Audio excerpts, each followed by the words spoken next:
প্রিয় দর্শক, আসসালামু আলাইকুম। সবাইকে আমার চাটগা কিচেনে স্বাগতম। আজকের পর্বে আমি আপনাদের মাঝে শেয়ার করব ডিমের জালি কাবাব রেসিপি। এটি খুব অল্প সময়ে আর ঘরোয়া উপকরণে তৈরি করে দেখাবো।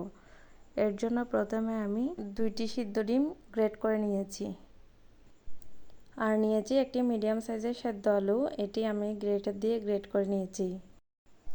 এখন অ্যাড করে দিচ্ছি স্বাদ মতো লবণ, হাফ টিস্পুন আদা বাটা, হাফ টিস্পুন রসুন বাটা, হাফ টিস্পুন কাবাব মশলা, 1 চিমটি সাদা গোলমরিচের গুঁড়া, দিয়ে দিচ্ছি 2 টেবিল চামচ পরিমাণ ধনিয়া পাতা কুচি, অ্যাড করে দিচ্ছি কাঁচামরিচ। আমি এখানে 2টি কাঁচামরিচ ছোট ছোট করে কেটে নিয়েছি। হাফ কাপ পেঁয়াজের বেরেস্তা অ্যাড করেছি, 1/4 কাপ বেসন অ্যাড করেছি, 1/4 কাপ ব্রেড ক্রাম্বস অ্যাড করেছি। এখন সবগুলো উপকরণ আমি ভালোভাবে মিক্স করে নিব।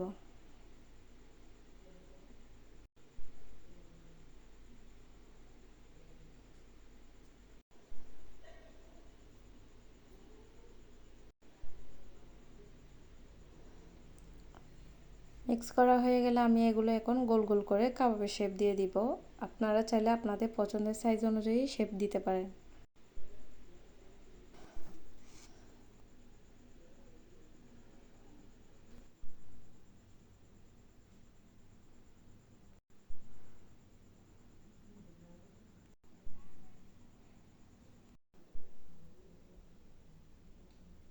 আমি সবগুলো তৈরি করে নিয়েছি, দেখতে পাচ্ছেন। এখন একটি ডিম নিয়েছি, 1 চিমটি পরিমাণ কালো গোলমরিচের গুঁড়া নিয়েছি। এখন আমি ডিমটি ভালোভাবে ফেটিয়ে নিব।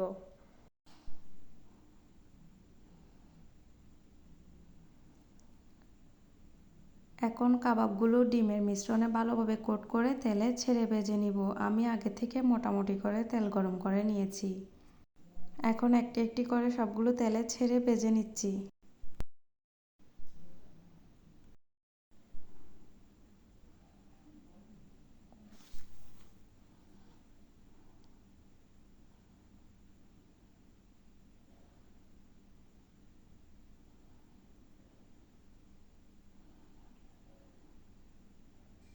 আমি এগুলো গোল্ডেন ব্রাউন করে ভেজে নিয়েছি।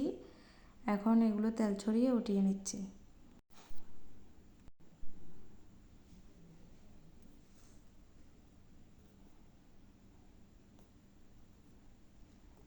এটি আপনারা ইফতারের মেনুতে রাখতে পারেন, ছোট বড় সবাই পছন্দ করবে। আশা করছি আমার আজকের রেসিপি আপনাদের কাছে ভালো লেগেছে। ভালো লাগলে লাইক, কমেন্ট, শেয়ার করে আমার চ্যানেলটি সাবস্ক্রাইব করে পাশে থাকবেন আরও নিত্য নতুন রেসিপি দেখার জন্য। আজকের মতো বিদায় নিচ্ছি, আবার আসবো নতুন কোনো ভিডিও নিয়ে।